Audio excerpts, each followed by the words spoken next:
Okay, so let's just start. Okay, question 1. Yvonne placed 2 circular rings on the floor.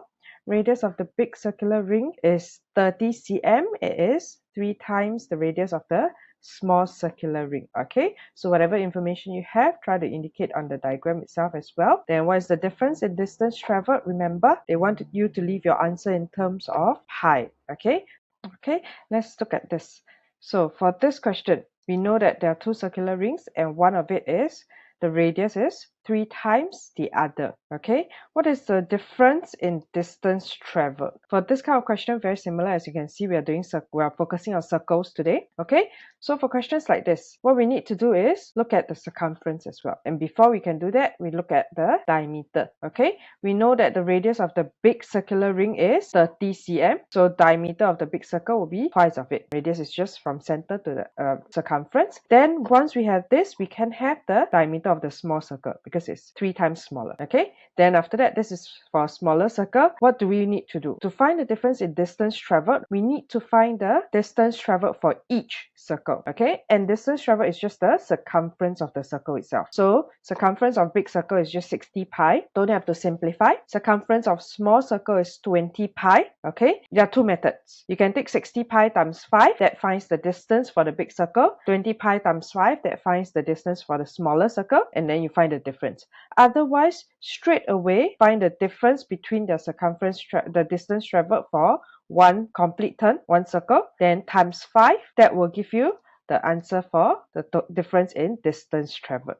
Okay, let's look at the second question. Okay, let's look at how we can tackle this kind of question. It looks complicated. Okay, ultimately, you have a wire, and that wire is bent to form a rectangle, this rectangle here, and the 2 semicircles. So essentially, they are asking you to find the length of, or this outline, okay, outline of this, perimeter of this rectangle, perimeter of the semicircle itself. Okay, and they tell you perimeter of this rectangle, that means this part, okay, is equals to 56 cm. We want to find the length of the whole wire, and they are given a pi 22/7. Okay, let's look at next slide how we solve this. Like I mentioned, okay, one clue that you have is the radius of the semicircle. So split the diagram up into radius. Okay, this is the radius of the semicircle. This is also the radius of the semicircle. Am I right? Okay, since it's a semicircle, the vertical and the horizontal both are radiuses. So they are the same length, which means this is one unit of it. This is one radius, another radius, 3, 4, 5, 6, 7, 8. So this rectangle itself is made up of a total of 8 lengths of radii. Okay, the plural of radius is actually radii. And we are given that the perimeter of the rectangle is 56 cm. So this is one clue already. 8 of the radii gave us 56 cm, so I can find one radius. Okay, 56 divided by 8, one radius is 7 cm. So this is 7, this is also 7. So this length itself is actually 7, 14, 21. Okay, but we don't actually have to find that. What we need is the diameter of the semicircle. Okay, why do we need the diameter? We have this diameter. What is this? One semicircle, one semicircle. Okay, 2 semicircles actually make up one circle itself, which is why to find the length of the wire, we actually just need to find the length of circle plus the length of the rectangle. And we are given length of rectangle in the question itself. So how do we find length of circle? It's basically the circumference of circle, which is pi d. So take pi 22/7 times d, which is 14, plus 56, that gives us a total of 100 cm. Okay, so very good. Whatever questions we are having in this lesson itself, they are important and they are useful for you when it comes to visualization skills as well. Okay, let me move on to question 3. Okay, let's look at this. So for this question, figure is made out of a square. It looks complicated, but when you look at the solution, it's actually very, very simple. Okay, this is a circle, this is a square. They tell you AC is the diameter, X is the center of the circle. Okay, and in this square, this is a square, which means diagonals are all the same. So BY is 5 cm, which is why I asked you to think in terms of radius as well. Okay, you're supposed to find circumference of circle. So once you have the radius or diameter of the circle, you can find circumference. Just one step working. Okay, so this is the clue. You know, one diagonal is 5 cm. What happens with the other diagonal in the circle is in the square itself? Okay, I know that by equals to xz, this one over here. Okay, because they are both diagonals of the square itself. Okay, remember, diagonals of square are equal in length. It's the same as for rectangles. Okay, but if it's parallelogram and rhombuses, then that one is different. But square is the same. So if one diagonal is 5 cm, the other diagonal is also 5 cm, and just nice, this diagonal is actually the radius of the circle, 5 cm. So once we have the radius, just find diameter, 10 cm. Whether you have this step or not doesn't matter also. You can straight away use that as 10 cm. And then circumference, 3.14, your pi times d times 10. That gives you 31.4 cm. So this is a very common kind of questions whereby they make things seem very complicated. Okay, but when you solve it, if you can see that it's also the radius itself, the diagonal is also the radius, then it's just a one step working. So your final answer is actually 31.4. Not so tough, right? Okay, let's go to question 4. Okay, this question.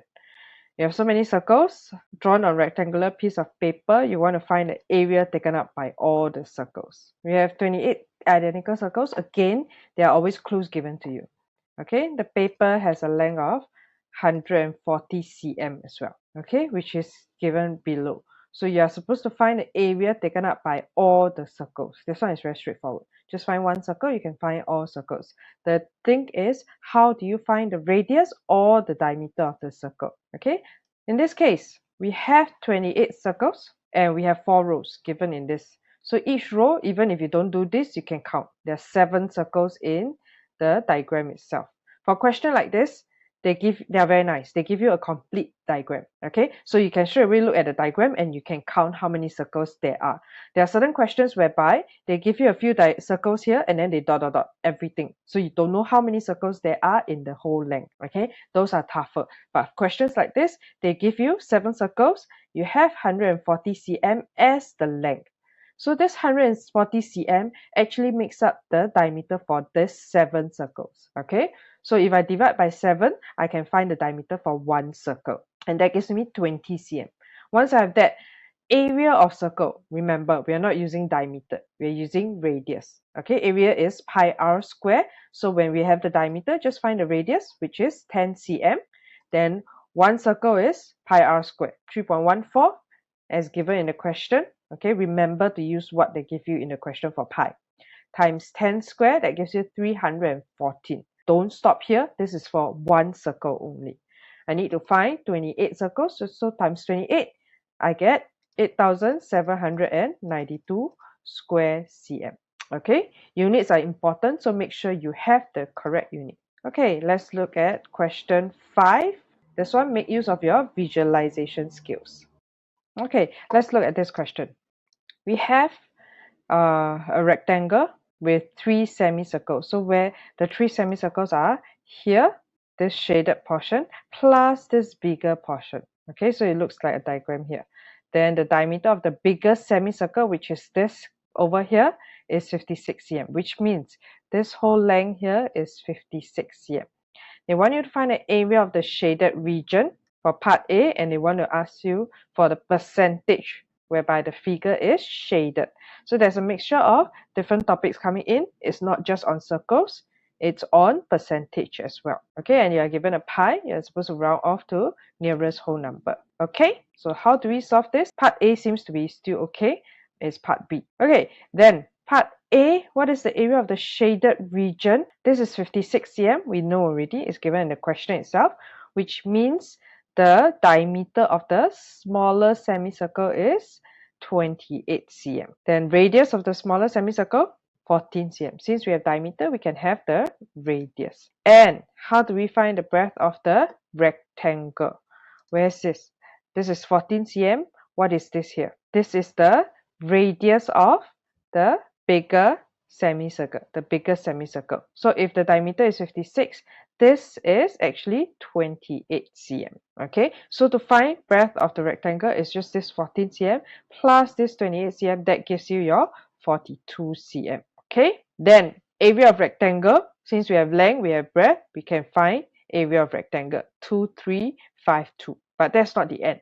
We don't want the area of the rectangle, we want the area of the shaded region. How do we make it such that it's easier to find the area of the shaded region? Look at the semicircle here. Okay, you need your visualization skills. So shift this semicircle up here, okay, because they are exactly the same size. And once you have that, what do you have? You have just one semicircle, unshaded semicircle that is inside the rectangle itself.